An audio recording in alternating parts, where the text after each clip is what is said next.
What makes a game good? Is it its great combat or an amazing story, or is it its satisfying mechanics and its fun multiplayer?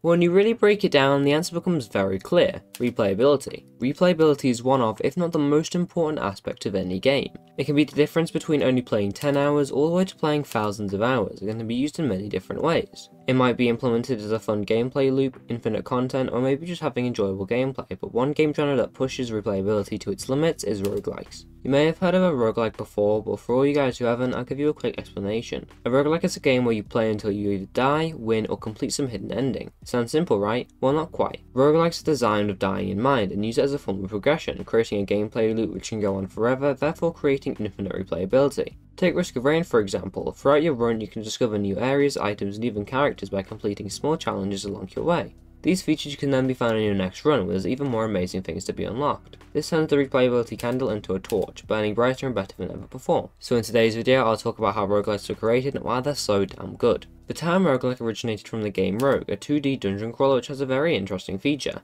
Every time you die, you have to restart your whole run and start fresh. You see where I'm going with this? The concept of creating infinite replayability from such a small feature excited gamers, and the term roguelike was born, to describe a game using Rogue as inspiration.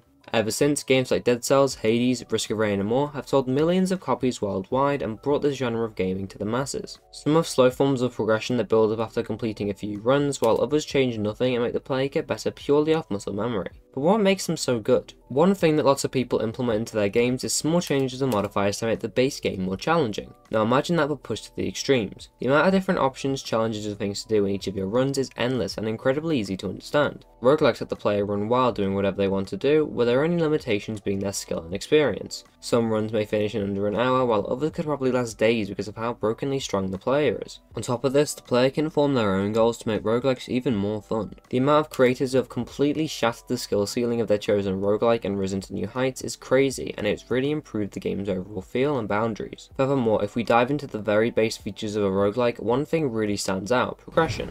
Roguelikes handle progression in a very simple yet boundless way. They encourage the player to keep playing to unlock more and more of what the game has to offer before they realise how many hours they've sunk into it. Every time you finish a run, there's always something that you've achieved, whether that be unlocking one or two small things or unlocking some of the coolest parts of the game. It makes every run feel fun and worthwhile, and once again encourages the player to play on. Something that's even more fun than progression in roguelikes is how addictive they are. I still don't really understand why, but roguelikes are insanely addictive and fun because of it. I keep finding myself coming back to my favourite roguelikes every time I can't decide what to play, and it's made me build up hundreds of hours playing. All of these features and more take the replayability torch and turn it into a fire pit lasting hours and burning with seemingly unlimited heat. Next, I want to talk about skill. Like I said before, the potential of the game scales with the potential of the player. If you can't adapt and learn in time to survive, you'll die, and vice versa. This makes the player want to get better instead of feeling like they need to get better. This turns what would have been a large amount of grinding into hours of fun, relaxation, and happiness. Take Hades for example. As you progress, you can unlock new weapons using keys collected along your runs, which may seem grindy, but in reality there's no feeling of dreads or sadness. Instead, there's an intense amount of eagerness to keep moving forward. On top of this unlimited potential makes roguelikes have an incredibly high skill ceiling. In most, anything is possible, and it once again all depends on the player. Putting time into these games is the main, maybe even only way to get better at them, making players more eager to keep going. This is the final feature which takes the replayability fire pit and turns it into a forest fire, raging on and on with little to stop it. There are so many other things I could have talked about in this video, but I want to keep it short, so to end, I will show some of my personal favourite roguelikes that you should definitely try out if you're interested.